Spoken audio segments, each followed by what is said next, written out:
What is up, ducks? Welcome to the very first episode of You're Not Gonna Like Me.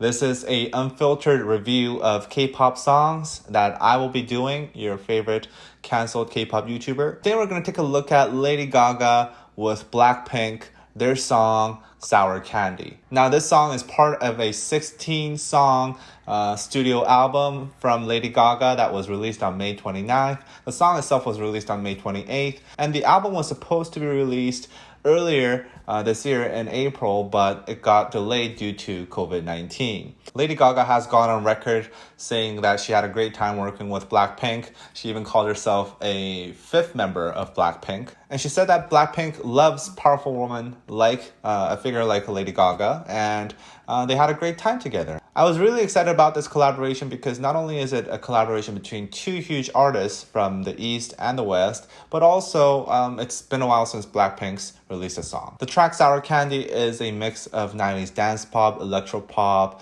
deep house, like the rest of the album. The entire Chromatica album is extremely influenced by 90s house music, and it's definitely fitting in that album. Lyrically speaking, the song is about accepting and not hiding any of the imperfections these artists or the narrators have.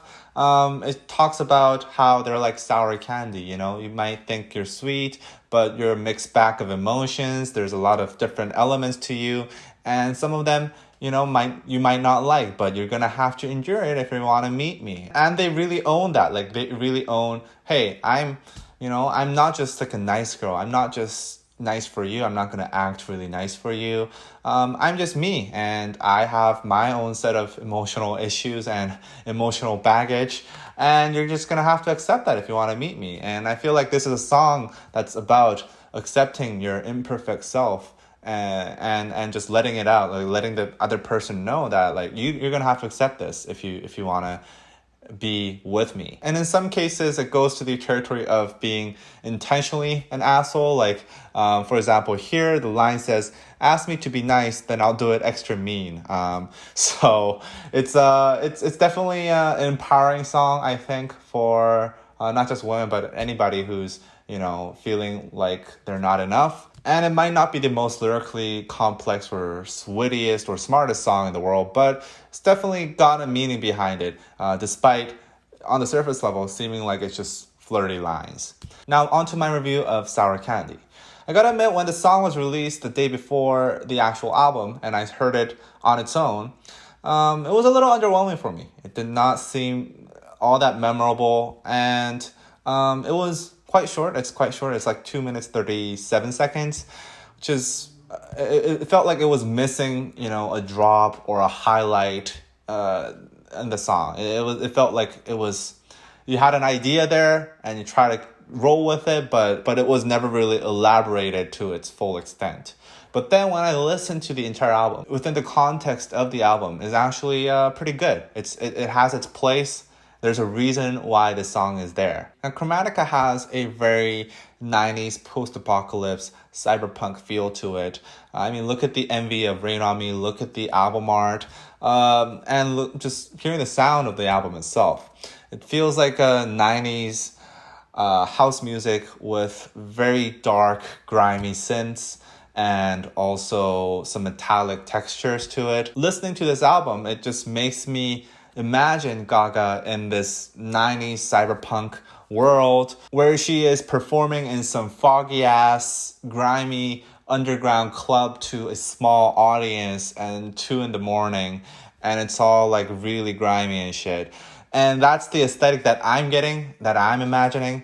And as the album progresses, it feels like she's slowly rising into stardom, and the production seems to be a little bit bigger as the album progresses as well. And I can just imagine, when I hear this song within the context of the album, I can just imagine Blackpink and Lady Gaga standing in this foggy club, and it's like 2 a.m. in the morning. There's cigarette smoke everywhere, and there are these cyberpunk girl group that appears on stage. And this song feels like it's a scene. It's like an interlude in this entire grand musical that Lady Gaga is playing through.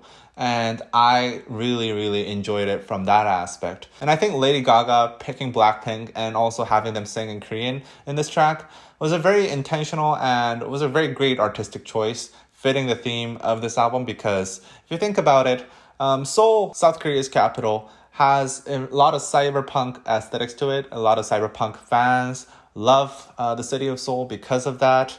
Because it looks very cyberpunk.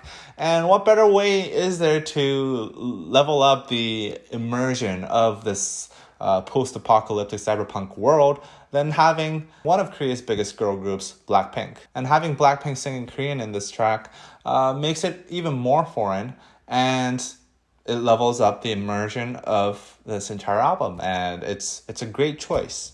Sonically speaking, Sour Candy doesn't have a lot of instrumentation. It's pretty minimalistic. Even the melody lines, the vocals, they don't have a lot of range. It's pretty restrained. And while I think it suits the purpose of the song, it kind of feels like an interlude, almost like between the first part of the album and the second part. I think that's the biggest criticism of this song. There's no highlight. There's no drop. There's no, really a lot of elaboration done in this track, and it is so short. Like, it feels almost like it is missing that. But at the same time, I think it's because this track was not supposed to be the highlight of the album. It's supposed to be heard in a context where this is the interlude. So this track alone, I feel like you're not going to be fully appreciating it if you listen to only this track. But if you listen to it in the context of the album, Sour Candy definitely has its place. And thus, I'm going to give it a 3.5 out of 5. Tell me what you think. If you disagree, please let me know in the comments below. And what do you think about the title of the series? And will this series even continue at all? Or will I be canceled and just shot off the face of the internet forever? I don't know. But please like and subscribe, and we will see you guys next time.